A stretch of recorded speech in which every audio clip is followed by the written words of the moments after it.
You're going in for your annual physical and you know exactly what to expect. The nurse is going to ask you a bunch of questions about your medical history. Then she's going to measure your height and weight. Finally, she's going to wrap a giant black cuff around your bicep, place the end of a stethoscope in the bend of your elbow, and squeeze a little rubber balloon while she watches a spinning dial. A pause. Then the nurse will release the pressure and announce a number that, quite frankly, doesn't mean anything to you. What's really going on here? So when we put a cuff on your arm, that cuff is called a sphygmomanometer. That cuff is hooked up either to a dial or traditionally a mercury manometer that measures pressure in millimeters. And the doctor's listening for the flow of blood, usually through an artery in the arm called the brachial artery. And when we put it on your arm and we squeeze, press the balloon and feel the pressure go up in your arm, the doctor's listening to see, when do I not hear? When am I cutting off that circulation? How high a pressure is it to stop that rush of blood? What we're measuring is your blood pressure, which is the pressure the circulating blood exerts on the walls of the blood vessels. We're measuring two components. The first is the maximum pressure, or how much pressure your blood exerts when the heart is fully contracted. We hear that in the stethoscope placed at the bend of your elbow. So he's listening, beat, beat, beat, you're raising the cuff, and all of a sudden it doesn't get through. The cuff is up here, and now we've stopped the circulation to your arm. Now, I promise your arm's not going to fall off. It's just for that second or two, but we can actually hear the stopping of the blood flow. And that, when we can actually compress the artery enough to stop the flow, that's that top number when the heart's squeezing. That's called the systolic number. The second component of the blood pressure is the minimum pressure, or the lowest amount of pressure on the blood vessels as they're relaxing and the heart is refilling between beats. We can hear that in the stethoscope as well. Then we slowly dial down on the pressure.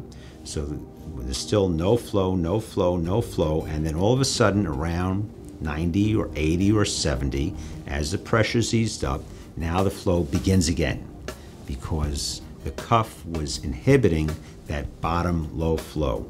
Once we've got the pressure low enough on the cuff, even the low end of the flow now sneaks through and we hear a recurrence of the whoosh, whoosh going through the arm. The bottom number called diastolic, and we've learned over the many years that that's important to keep our cardiovascular system healthy. High blood pressure, also known as hypertension, is a chronic medical condition in which the heart has to work harder than normal to push the blood through elevated pressure. This is a major risk factor for cardiovascular disease, including stroke and heart attack, and is associated with a shorter life expectancy. While diet, exercise, and genetics play a role in the development of hypertension, one of the greatest risks is age. Over the years, the heart muscle may get stiffer. The heart's supposed to relax. So if over the years your heart muscle has gotten stiffer, oftentimes from too many years of high blood pressure, the heart muscle itself physically is stiff, not as elastic as a rubber band's supposed to be.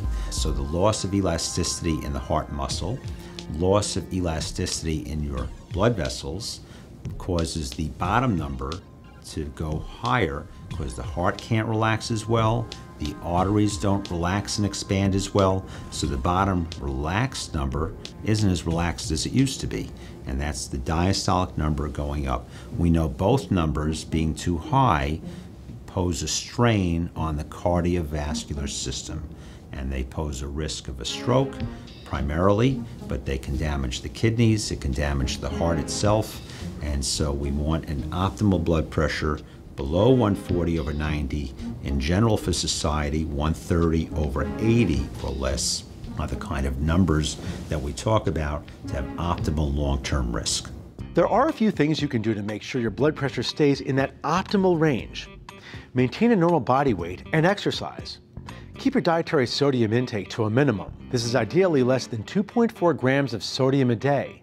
Consume a diet rich in fruits and vegetables. And minimize stress. If you do all that, then you won't feel any stress the next time the nurse brings out the sphygmomanometer. I'm Dr. Mike Rosen, and you're watching the eHealth Network. Stay healthy.